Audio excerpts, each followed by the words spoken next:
Joining us now is David Beshevkin, founder and host of 1840. Shalom.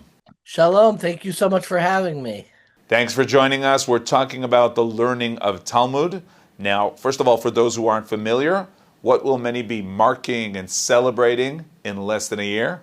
7.5 years, a page a day. We will be finishing the entirety of Talmud this coming summer, June 6th, I believe, 2027. And what you are offering is an option for everyone to join this celebration, even without the 7.5 years of daily learning. So, for so many people, Daf Yomi is out of reach. To learn a page of Talmud every day seems inconceivable. But we want people to feel a sense of connection to the Talmud and the project of the Talmud. So we have an introductory program to Talmud that will take you through an introduction, explain what Talmud is, and then go through the themes and ideas in each tractate, covering a different tractate every week.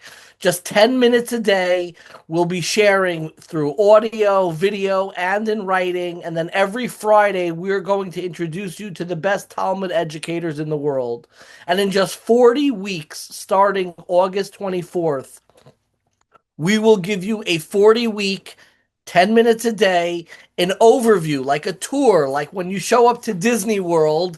Sometimes the first thing you do on the first day is you walk around the entire park just to see what's there, to familiarize yourself. We're going to be walking through the entire Talmud, showing you the controversies, the ideas, the history, the practical applications in just 10 minutes a day, an entire overview of the Babylonian Talmud. Now, when it comes to learning Torah, learning Judaism, there are so many fields and options. How would you define the uniqueness of Talmud?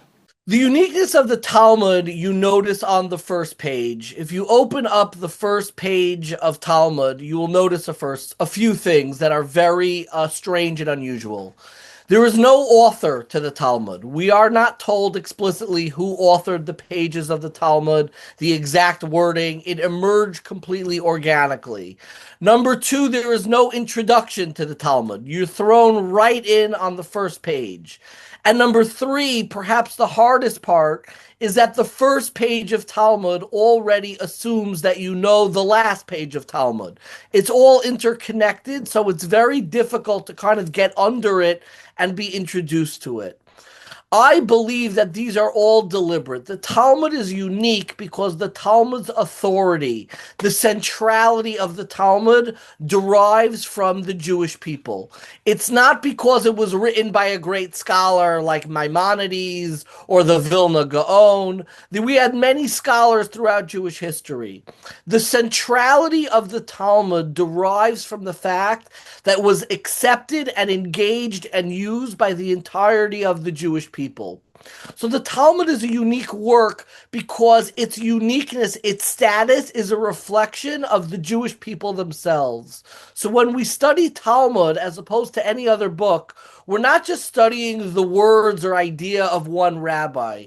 We're almost stepping into the collective consciousness of the Jewish people themselves. And that is why I am so excited to have this program called Talmud Daily, which will introduce the entirety of the Talmud, the collective consciousness of the Jewish people, to the entirety of the Jewish people. Now, how do you answer someone who says, okay, it's amazing, it's exciting, it's even intriguing, but is it relevant? Is it relevant for us today?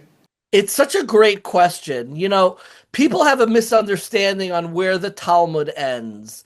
People assume that when we talk about studying Talmud, it ends right with the last word of the Talmud itself. But when you open up the page of the Talmud, it actually shows you visually how it stays relevant.